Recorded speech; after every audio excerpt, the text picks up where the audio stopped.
आप देख रहे हैं ऋषि वाणी। राष्ट्रभक्ति है सरकारें, राजनेता है मगर वो अज्ञानता की राष्ट्रभक्ति कर रहे हैं। हमारी पहली राष्ट्रभक्ति है कि हम राष्ट्र के अंदर रहने वाले लोगों को गलत रास्ते में न जाने दें। राष्ट्र केवल एक भूखंड नहीं होता, राष्ट्र वहां रह रहे जीवंत लोगों से बनता है। और हम अपने लोगों को, अपने बच्चों को यदि नशे की ओर बढ़ा देंगे तो राष्ट्र कभी उन्नति के पथ पर नहीं जा सकेगा। हमारा युवा वर्ग भटक रहा है, उसे रोकना पड़ेगा। आज उसका अधिकांश समय बड़ी बड़ी पार्टियों में लाखों लाख करोड़ों करोड़ रुपए खर्च कर रहे हैं। हो हल्ला, नाच गाना, ऐशो आराम। हर बड़े बड़े होटलों में जाकर के देखो, नाच गाने की पार्टियां चल रही हैं, शराब की पार्टियां चल रही हैं। किस दिशा में ले जाएंगे युवा समाज को? क्या युवा धार्मिक पथ पे चल रहे हैं? क्या सनातन के पथ पर चल रहे हैं? कौन रोकेगा इन्हें? सरकारें तो और खुली छूट दे रही हैं। जगह जगह नशे की दुकानें खोल रखी गई हैं, होटलों को भी लाइसेंस दे रखा गया है। यहां भी मेरा पहले रुकने की एक ऐसे होटल में की गई थी, गुरुजी बहुत अच्छे होटल, शिष्यों की भावनाएं रहती हैं। मैं तो प्रथम हर पल निर्देशन देता हूं कि कोई ऐसा मकान किसी का मिल जाए जहां शांत से मैं रह सकूं 2-3 दिन, जहां पर बियर बार, बड़ी बड़ी अन्य चीज़ें, दुकानें थी और वहीं पर पार्टियां हो रही थी। मैंने कहा किसी कीमत में मैं वहां नहीं रुकूंगा। फिर उन्होंने प्रयास करके एक ऐसे होटल को तलाशा जहाँ शाकाहारी था। मैंने कहा कितने ही कम से कम संसाधन को। मैंने कहा मैंने किसान परिवार में जन्म मैंने लिया है, बचपन से जीवन परिश्रमी रहा है, खेतों में भी मैंने काम किया है। मैं सामान्य से सामान्य वातावरण में रह लेता हूँ, मुझे सुख सुविधाओं की ज़रूरत नहीं है। आज भी आश्रम में मेरा छोटा सा कक्ष बना हुआ है, कम से कम संसाधनों में रहता हूँ, उससे ज़्यादा संसाधन मेरे शिष्यों के पास है। मेरा बस सबसे बड़ा संसाधन, आवागमन की गाड़ियां आपको नजर आ सकती है। इसके अलावा मैं जितने कम से कम संसाधनों में उपयोग कर सकता हूं उतनी पूरा प्रयास करता हूं। यहां तक कि भोजन की थाली में अगर मेरे घर के सदस्य 1-2 सब्जियों से ला करके कहीं कुछ विशेष है, 2-3 सब्जियां ज़्यादा रख देते हैं तो मेरा पेट पहले ही भर जाता है। मैंने कहा अगर मुझे कुछ खिलाना हुआ करे तो सादा सादा भोजन, कम से कम भोजन रखा करो। कम से कम संसाधनों में जीवन गुजारता हूं। मेरे कक्ष पर कोई श्रृंगारदान रखा ना मिलेगा। एक अलमारी पे वही शीशा टंगा हुआ, वही से अपना काम चला लेता हूं। एक बिस्तर लगा हुआ है, एक टेबल कुर्सी लगी हुई है। समाज की परिस्थितियों को देखने के लिए एक टीवी लगी हुई है, क्योंकि सहज भाव से समाज की न्यूज और न्यूज चैनलों के अलावा किसी चीज़ को देखता भी नहीं। कभी कुछ खेल आदि की चीज़ों को अगर बच्चों के कहा जाता है गुरुजी देख लो, तो देख लेता हूँ कि समाज किस तरफ जा रहा है, किस तरह से पागल हो रहा है। किंतु अच्छे खेल हो रहे हैं तो अच्छी बात है। 25-30 साल हो गए होंगे, मैंने कभी कोई पिक्चर नहीं देखी होगी, समय ही नहीं। ऐसी चीज़ों को क्या देखना जिनसे हमें कुछ प्राप्त ना हो सके। देखने के लिए हमारे लिए ऋषियों की परंपरा ही बहुत है, हमारे धर्म ग्रंथ ही बहुत है, सात्विकता पवित्रता की चीज़ें ही बहुत हैं। उस पर ध्यान गुजारो। कम से कम संसाधनों का उपयोग जीवन में करो। नफरत हो संसाधनों से कि इनका भोग करके हम अपने संस्कारों को नष्ट कर रहे हैं। जितना नितांत आवश्यक हो उतने संसाधनों को अपने पास रखो। और यही मैं छत्तीसगढ़ सरकार से चाहता हूं कि समाज को पतन के मार्ग पे मत ले जाओ। कोई सरकारें हों, आज बीजेपी की सरकार है, पहले कांग्रेस की सरकार थी। कोई सरकारें घमंड में न रहें कि हमारी एक बार सत्ता आ गई तो हम ही काबिज रहेंगे। समाज के लिए कार्य करोगे, समाज स्वीकार करेगी। मगर अगर समाज के लिए कार्य नहीं किए जाएंगे, और सबसे बड़ा समाज के लिए अगर कार्य करना है तो समाज को अगर अपराध मुक्त बनाना है, नारी का सम्मान करना है, विकास के पथ पर ले जाना है, बीमारियों से मुक्त करना है, तो सबके मूल में है नशा। यदि नशा मुक्त समाज का निर्माण कर दिया जाए, सभी ठेके बंद कर दिए जाए, तो अपराध भी कम हो जाएंगे, लोग बीमार भी कम होंगे, दुर्घटनाएं भी कम होंगी, महिलाओं पर अत्याचार भी कम होगा। तो उस दिशा में कार्य करने की जरूरत है। सरकारें कार्य करें, हम अपेक्षा करते हैं, हम साथ देने के लिए तैयार हैं। हाँ, हमने हमारी भारतीय सचेतना पार्टी का भी हमने गठन किया है। धीरे धीरे करके हम अपने संगठन को भी सशक्त बना रहे हैं। पार्टी को भी एक दिशा दे रहे हैं, मगर हमारी पार्टी का गठन राज सत्ता का सुख भोगना नहीं, चुनाव जीतकर विधायक सांसद बनकर के सुख भोगना नहीं। हम राष्ट्र को एक सही दिशा दे सकें, राजनेताओं को एक सही दिशा दे सकें, एक संगठित विचारधारा बनाकर कार्य कर सकें, जो अच्छे लोग उनका सहयोग कर सकें और जो गलत लोग हैं उनके विरोध कर सकें। अगर राष्ट्र की राज सत्ताएं सुधर जाएं तो हमें कुछ ज़्यादा करने की जरूरत नहीं है, क्योंकि हम सुधार ही तो चाहते हैं।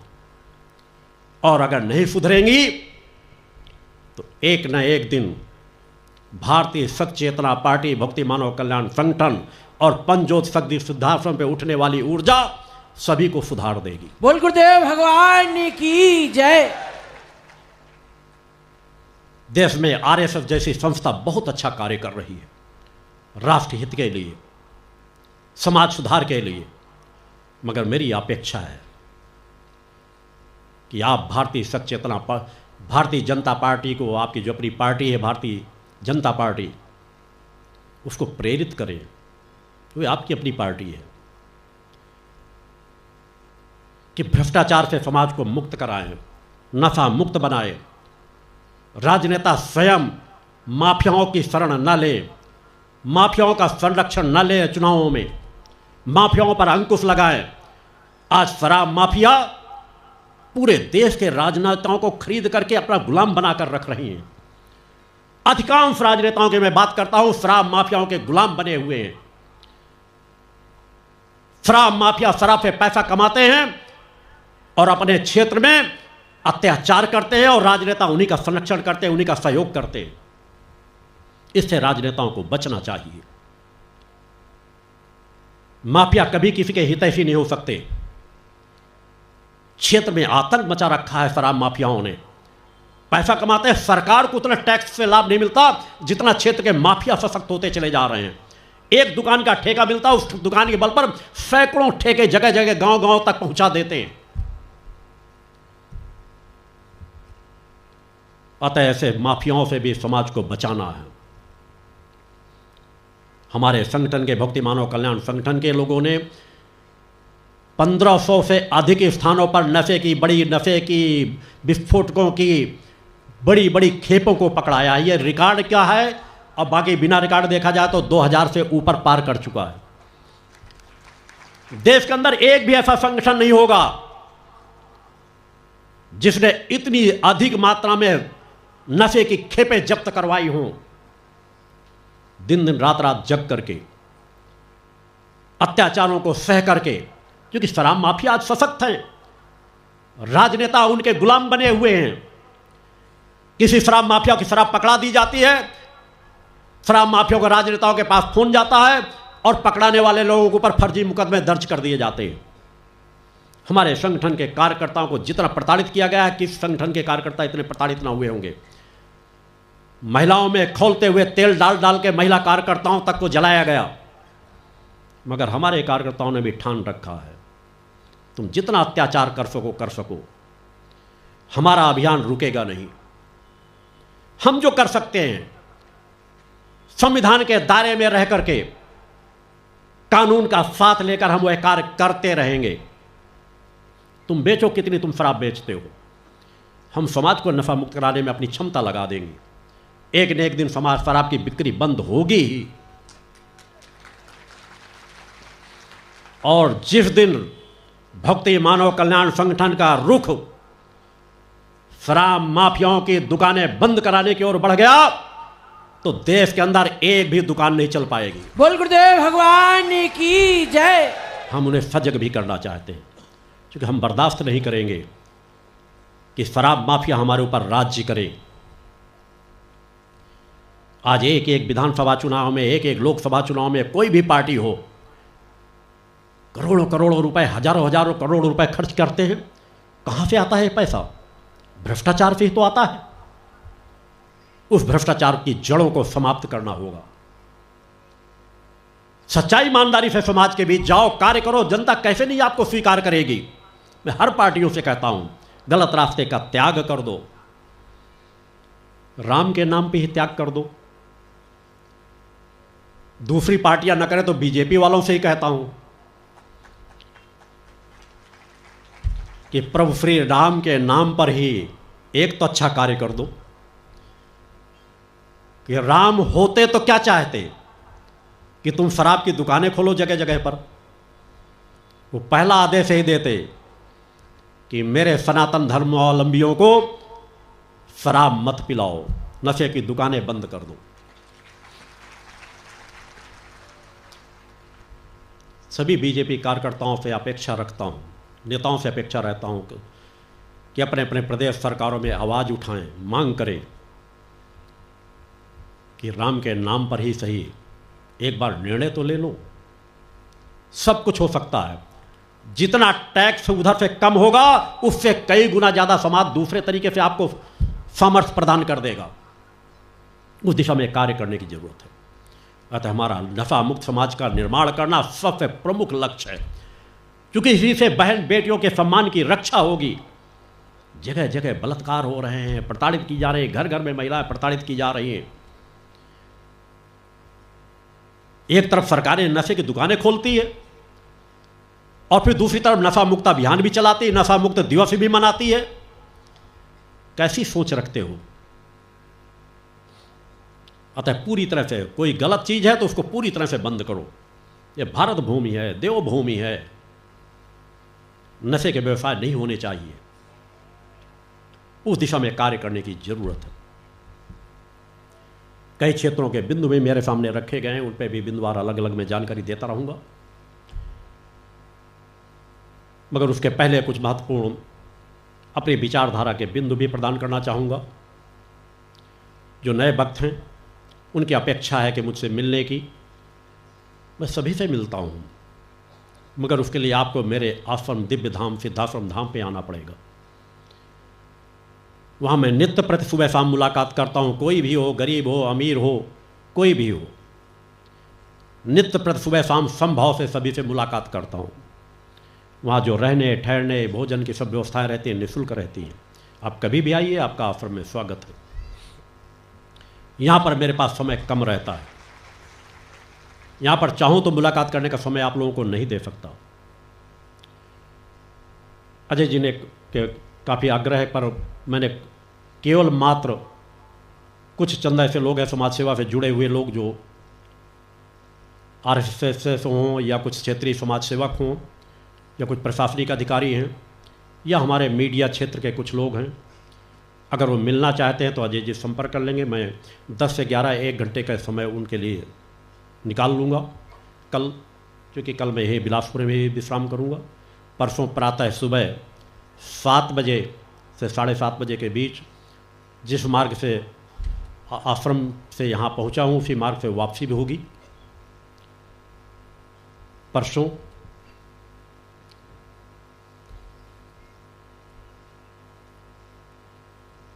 इस शिविर के बाद लोगों ने जानकारी चाही कि अगला शिविर कहाँ कब होगा। तो मेरा इस शिविर के बाद आगामी शिविर शारदीय नवरात्र में उसी दिव्य धाम आश्रम में होगा, जो 10, 11, 12 अक्टूबर को होगा। 10, 11, 12 अक्टूबर को संकल्प साधना शिविर वहाँ पर संपन्न कराया जाएगा, जहाँ पर एक और सशक्त विचारधारा आप लोगों को प्रदान की जाएगी, जिससे आप संकल्पवान साधक बने, जिससे आपकी मनोकामनाओं की पूर्ति भी हो सके और माता आदि शक्ति जगजननी जगदम्बा की ऊर्जा और चेतना भी प्राप्त हो सके, जिसके माध्यम से आप संकल्पबद्ध होकर के अपने जीवन को रूपांतरित कर सको। एक ऐसा संकल्प जहां से फिर आपका कभी पतन ना हो। वह संकल्प साधना शिविर भी 10, 11, 12 अक्टूबर को होगा। महत्वपूर्ण संयोग है। शिविर अष्टमी, नवमी, दशमी 3 तिथियों को हर वर्ष पे कराया जाता है। इस वर्ष अष्टमी और नवमी तिथियां एक दिन पे ही पड़ रही हैं, और जिस नवरात्र में अष्टमी और नवमी तिथि एक दिन पर पड़ जाती है, वह दिन सभी तिथियों से बढ़ करके बन जाता है। उस महत्वपूर्ण तिथि पर आपको दिव्य धाम पे रहकर साधना में जीवन व्यतीत करने का सौभाग्य प्राप्त हो, इससे बढ़कर के कुछ नहीं हो सकता।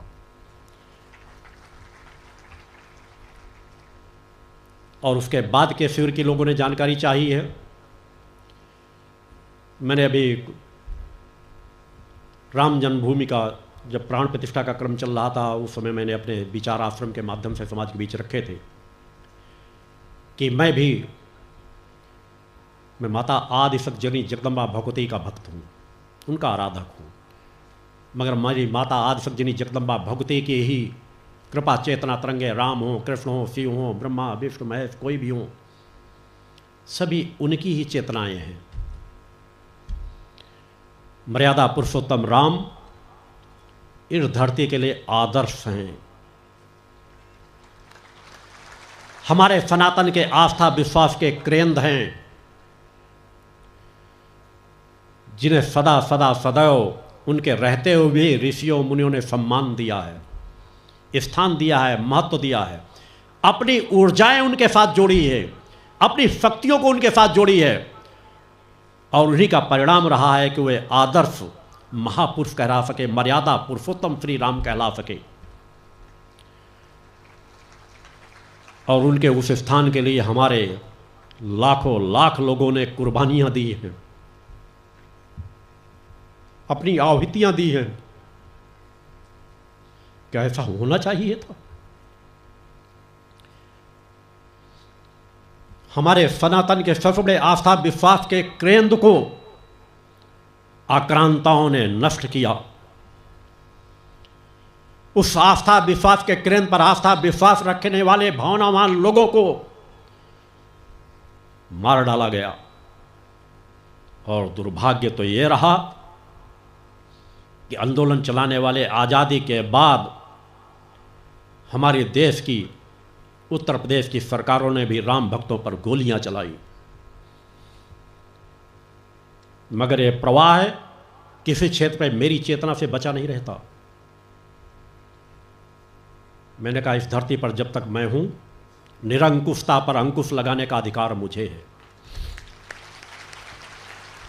सभी को मालूम है, जिस समय बीजेपी का इतना वर्चस्व नहीं था, योगी आदित्यनाथ की कहीं छवि उभर करके नहीं आई थी। उत्तर प्रदेश में मुलायम सिंह सरकार की सत्ता थी, अखिलेश यादव मुख्यमंत्री थे, एक अलग वर्चस्व था। लोगों को लग रहा था कि अब ये तो मुलायम सिंह के पुत्र हैं, अखिलेश यादव हैं, युवा हैं, पूरा समाज इनका समर्थक बन जाएगा। सफाई में किस तरह के नाच गाने के महोत्सव होते, सब देखता रहता था। मैंने कहा ऋषि की वाक शक्ति क्या होती है, उसका एहसास करा रहा हूं। आगे किस पर किस तरह के अंकुश लगाने हैं, ऋषि अपना कार्य करता रहता है, उस तरह की वातावरण पैदा कर देता है। इसी तरह का मेरा एक शिविर वहां लखनऊ में होना था। शिष्यों ने पूरी तैयारियां की थी। आश्रम से टेंट आदि सामग्रियां लोड होकर के रवाना हो चुकी थी, और जिस ग्राउंड पे हमारा शिविर संपन्न होना था, वहां पर उत्तर प्रदेश की सरकार ने कि ऐसा धार्मिक आयोजन न हो पाए, रोक लगाने के लिए एक पाकिस्तानी गायक का कव्वाली का कार्यक्रम रख दिया। सरकार उनके हाथ में थी, सत्ता उनके हाथ में थी। शिष्यों ने आग्रह किया, बताया, समझाया कि हम 3-4 दिन में अब कुछ परिवर्तन नहीं कर सकते, और गुरुदेव जी एक बार जो ठान लेते हैं तो फिर उसमें बदलाव दूसरे के अड़ंगा डालने से कभी करते नहीं। क्योंकि मेरा सहज स्वभाव है कि मैं एक बार जो ठान लेता हूं, उसे भी कोई दूसरे की आवाज़ सुनता नहीं कि उसे रोकने की क्षमता कोई रखता हो। मैं अपनी ठानी हुई बात पर केवल अपनी अंतरात्मा की आवाज़ सुनता हूं, फिर मैं किसी की आवाज़ नहीं सुनता। मेरे कार्यक्रमों को रोकने की किसी की क्षमताएं नहीं है। मैंने अपने शिष्यों से कहा कि कर्म करो, प्रयास कर लो, एक बार सरकारों से चर्चा करके देखो। अजय अवस्थी जी के साथ एक पूरी यूनिट 2-3 दिन प्रयास करती रही। ऐसो आराम में डूबे हुए सत्ता के मत पर चूर अखिलेश यादव की सरकार, अखिलेश यादव, मुलायम सिंह, उनके परिवार के सभी सदस्यों से संगठन के कार्यकर्ताओं ने अलग अलग संपर्क किया। अब मिल रहे हैं, शाम को बता रहे हैं, कल बता रहे हैं, इनसे मिल लो, वो कर देंगे। मेरे पास तक सूचनाएं आती रही। मैंने कहा मेरे फ्यूर को रोकने की क्षमता किसी सरकारों पे भी नहीं है।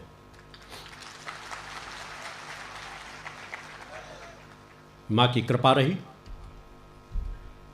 कि सरकारों के विरोध के बाद भी हमें वहां फ्यूर करने की अनुमति प्राप्त हुई और फ्यूर संपन्न हुआ।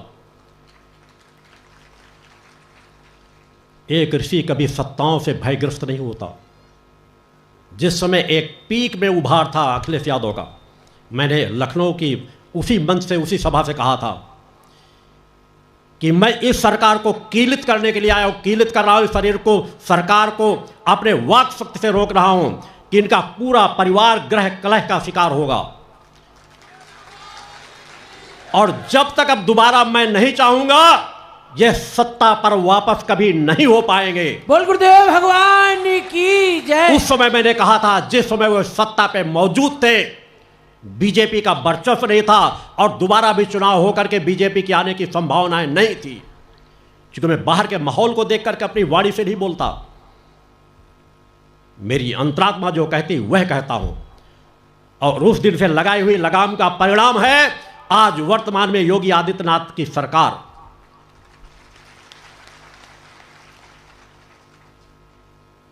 परिवर्तन आता है और लगाम भी इसलिए था, मुझे मालूम था कि आगे आने वाले समय में कब राम जन्मभूमि के मंदिर का निर्माण होना है, कब प्राण प्रतिष्ठा होना और किस तरह की सरकारें होनी चाहिए। ये सब उस परम सत्ता की कृपा तरंगें चलती रहती हैं, उस तरह कार्य करती रहती हैं, कार्य हो रहे हैं। परम सत्ता ने वो सब कुछ सामर्थ्य मुझे दे रखी है, मगर कभी गर्व और घमंड का जीवन नहीं जीता, बहुत सामान्य सा जीवन जीता हूँ। प्रचार प्रसार से भी अपने आप को बहुत कुछ दूर रखता हूँ। हाँ, मेरे शिष्यों का सम्मान हो इसकी अपेक्षा रखता हूँ, क्योंकि समाज सेवा के लिए कार्यों में लगे हुए हैं। मेरे शिष्यों की पहचान हो, जो उनके पहचान से उस जगजननी माता भगवती की पहचान जुड़ी हुई है, वह कार्य किया जा रहा है। मैंने भी उस समय निर्णय लिया था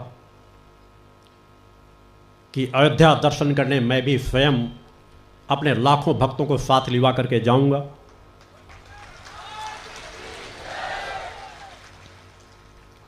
फिर शिष्यों ने कहा कि गुरुजी एक शिविर ही दे दीजिए उत्तर प्रदेश को। तो वैसे तो मेरा नवंबर में जाने का कार्यक्रम था,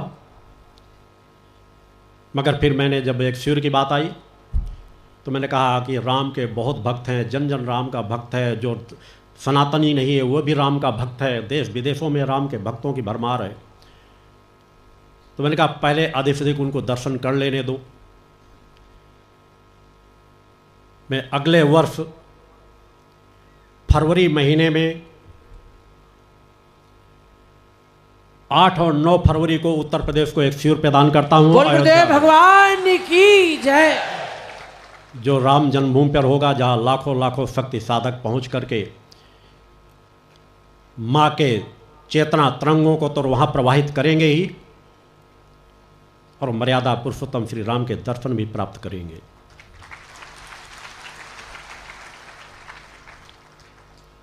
उस स्थान पर भी मां का गुणगान होगा जहां पर हमारे लाखों लाख सनातनियों ने अपने जीवन का बलिदान दिया है। अतः अगले वर्ष फरवरी में 9-10 फरवरी को उत्तर प्रदेश में अयोध्या में ही शिविर में प्रदान करता हूं।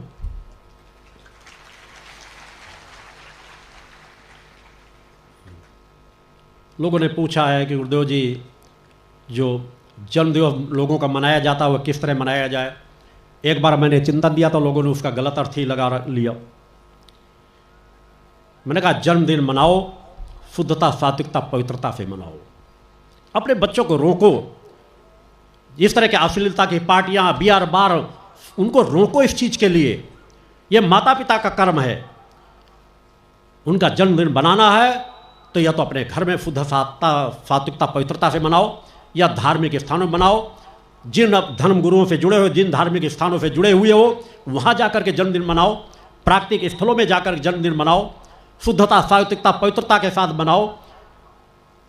किसी ग्रामीण में, गांव में जाकर के मनाओ। किसी गांव के किसी गरीब को कुछ भेंट करके जाकर के मनाओ। आपका जीवन सार्थक होगा। क्योंकि जन्मदिन मनाकर, मैं पुनः कह रहा हूं, आप अपने बेटे बेटियों को जन्मदिन मनाकर के हमारा बेटा इतने साल का हो गया खुशियां मनाते हो, वह दिन विचार का दिन होता है। बेटा बेटी 1 साल बड़े नहीं हो गए, तुम अपने जन्मदिन मनाते हो 1 साल बड़े नहीं हो गए, बल्कि तुम्हारी उम्र का 1 साल कम हुआ है।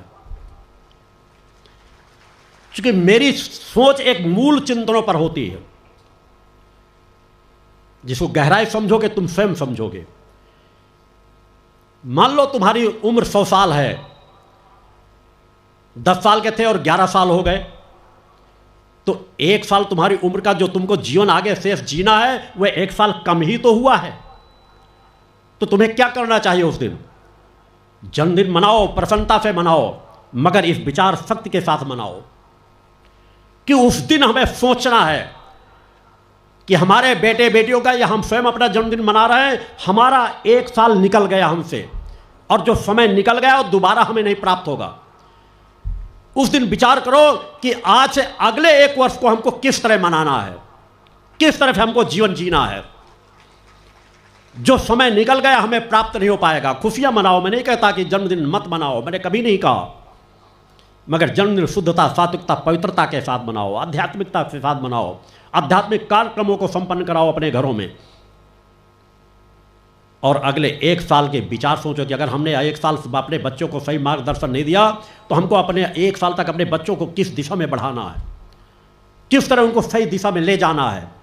1 साल की रूपरेखा भी उसी दिन तय करो और प्रयासरत रहो। और जब 1 साल व्यतीत हो जाए, अगला जन्मदिन मनाओ तो सोचो कि कोई कमियां तो नहीं रह गई। अगर वो कमियां रह गई तो उन्हें आगे और सुधारेंगे। अतः जन्मदिन मनाओ शुद्धता, सात्विकता, पवित्रता के साथ, गरीबों की मदद करते हुए, आध्यात्मिक जीवन जीते हुए जन्मदिन मनाओ। अच्छी बात है। नशे मांस से दूर रह करके जन्मदिन मनाओ। यह हमारी सनातन पद्धति है ही नहीं। पता नहीं किन धूर्तों ने ऐसा वातावरण समाज में पैदा कर दिया, आक्रांताओं ने, मैकाले की शिक्षा पद्धति ने, कि आज युवा वर्ग जिन दिनों को हमें अशुद्धता, सात्विकता, पवित्रता से मनाना चाहिए, उन दिनों पर वो विषय विकारों में डूब जाते हैं। फिर आपस में लड़कर कोई हत्याएं कर रहा है, कोई कि अपने ही मित्रों को मार देता है, कोई कुछ कर रहा है शराब के नशे में। उसे अपने लोगों को बचाओ। आज घर के घर बिखरते चले जा रहे हैं, युवा भटकते चले जा रहे हैं, परिवार बिखरते चले जा रहे हैं। उसका मूल कारण है अशांतपूर्ण जीवन, भय, दूसरों से ज्यादा अपेक्षाएं, अपने कर्तव्य को भूल जाना। शादियां होती हैं, साल भर में नहीं होता, टूट जाती हैं। घरों में बिखराव आता है, सास बहू की नहीं पटती, पति पत्नी की नहीं पटती, क्योंकि सब सिर्फ दूसरे से अपेक्षा करते हैं, अपने कर्तव्य को भूल जाते हैं। अतः अपने घर को अगर संवारना है तो स्वयं विचार शक्ति में रहो, सत्य के साथ जुड़ करके रहो। बहू को डर रहता है कि अगर मेरा पति अपने माँ पिता का ही बुरा कहना मानेगा तो फिर मेरे कहने में नहीं चलेगा। माता पिता को भय रहता है कि बेटा अगर बहू आई, बहू के कहने में चला जाएगा तो हमारे हाथ से निकल जाएगा। यह डर, यह भय कुछ ऐसे कार्य करा देता है कि जिससे और विघटन बढ़ जाता है। अतः बहुएं भी जाएं तो उन्हें भी संतुलन का जीवन जीना चाहिए कि ठीक है मेरा पति है, मगर अगर कुछ समय माता पिता का भी कहना मानना तो धीरे धीरे परिवर्तन आएगा। मगर उससे ज़्यादा माता पिता को सोचना चाहिए कि किसी घर की बेटी हमारे घर में आई है तो उसे हमें बेटी के समान ही स्थान दें। हमने शादी किस लिए की है बेटे की? केवल इसलिए कि बस किसी की लड़के को बुलाकर उसे गुलामों के तरीके अपने घर में रखें, उन्हें वह स्थान न दें। यदि हम बेटे की हम शादी करते हैं, बहू घर में आती है तो बेटी के समान अगर हम उसका स्वागत करें, सम्मान दें, स्थान दें, तो घर कभी नहीं विघटन की दिशा में जा सकता। उन्हें कुछ अधिकार दें, उन्हें कुछ स्वतंत्रता दें। दोनों पक्ष यदि थोड़ा थोड़ा संतुलन बना लें तो सब कुछ संतुलन में आ सकता है। हाँ, तो दोनों पक्षों से गलतियां होती हैं, कुछ बहुओं के द्वारा भी गलतियां होती हैं, मगर अधिकांशतया सासों द्वारा ज़्यादा गलतियां होती हैं। आप लोगों ने भी तालियां बजाई, इसका तात्पर्य मैं सही कह रहा हूं। अतः सासें अपनी आने वाली बहू को अपनी बेटियों के समान मान लें तो निश्चित है कभी भी विघटन नहीं होगा, भय नहीं होना चाहिए। एक नए घर की लड़की आती है, हो सकता है उसकी कुछ कमियां भी हों, तो उन्हें किस तरह सुधारना है उस पर कार्य करना प्रारंभ कर दो। बहू बेटे बाजार घूमने चले जाएं तो विरोध, बहू बेटे कहीं थोड़ा सा खर्च कर डालें तो भी विरोध। तो छोटी छोटी बातों में विरोध छोड़ दो, कुछ अधिकार उन्हें दे दो। क्यों बांध करके रखते हो? किसी को बांध के नहीं रखना चाहिए। अपने बेटे बेटी हो, पति हो पत्नी हो, तुम्हें कैसा जीवन जीना वैसा तुम जीवन जियो, तुम्हें कैसा व्यवहार दूसरों के साथ करना वैसा व्यवहार करो, दूसरा कैसा करा उसकी चिंता छोड़ दो। तुम अपना कर्म करने लगोगे, अपना दायित्व निभाने लगोगे, दूसरा निश्चित रूप से आपके अनुकूल होता चला जाएगा।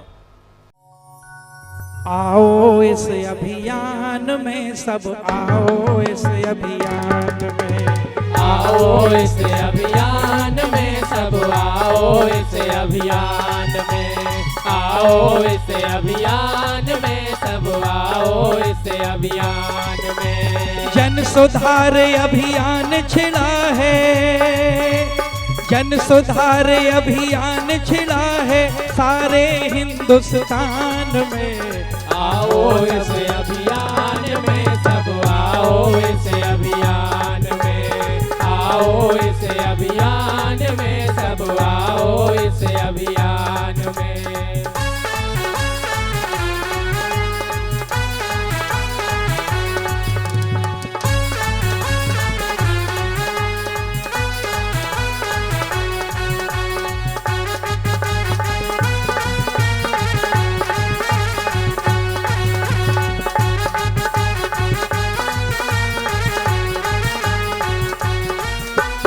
मानव तन अनमोल है ना, इसे गवाओ विकारों में। समृद्धि सुख और शांति हो सबके परिवारों में, यही लक्ष्य है ऋषि राज का, यही लक्ष्य है ऋषि राज का, सबके हित कल्याण में। आओ इस अभियान में सब, आओ इस अभियान में, आओ इस अभियान में सब, आओ इस अभियान में।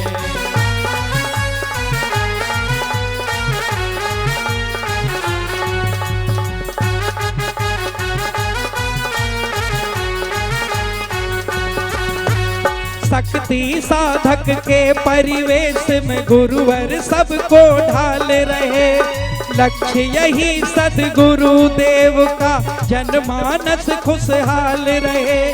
भारत की खुशहाली भारत माता के सम्मान में। आओ इस अभियान में सब, आओ इस अभियान में, आओ इस अभियान में सब, आओ इस अभियान में।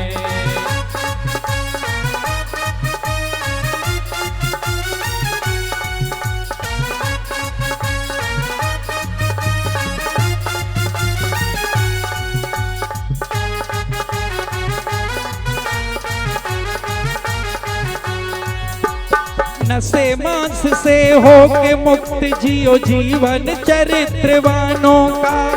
आओ करो पुरुषार्थ ऐसा, मोड़ दो रुख तूफानों का। जीवन बिताओ परोपकार में, जीवन बिताओ परोपकार में, मैया के गुणगान में। आओ इस अभियान में सब, आओ इस अभियान में, आओ इस अभियान में सब, आओ इस अभियान में।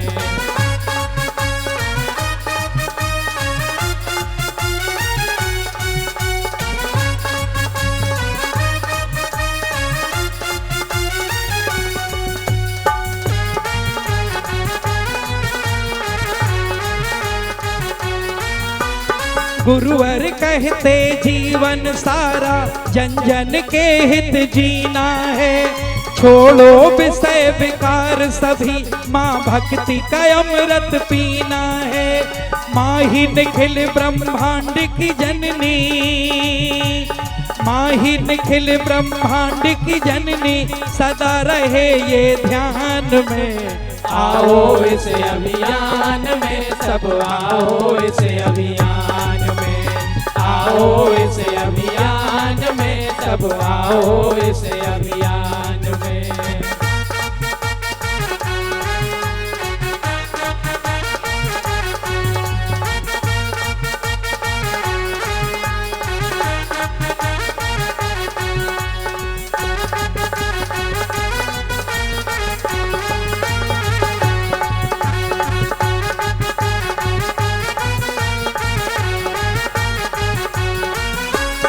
शक्ति पुत्र जी गुरुवर भक्ति शक्ति ज्ञान के दाता हैं। महातपस्वी कृपा सिंधु योगेश्वर युग निर्माता हैं। तप की दिव्य तरंग प्रवाहित, तप की दिव्य तरंग प्रवाहित करते सकल जहान में।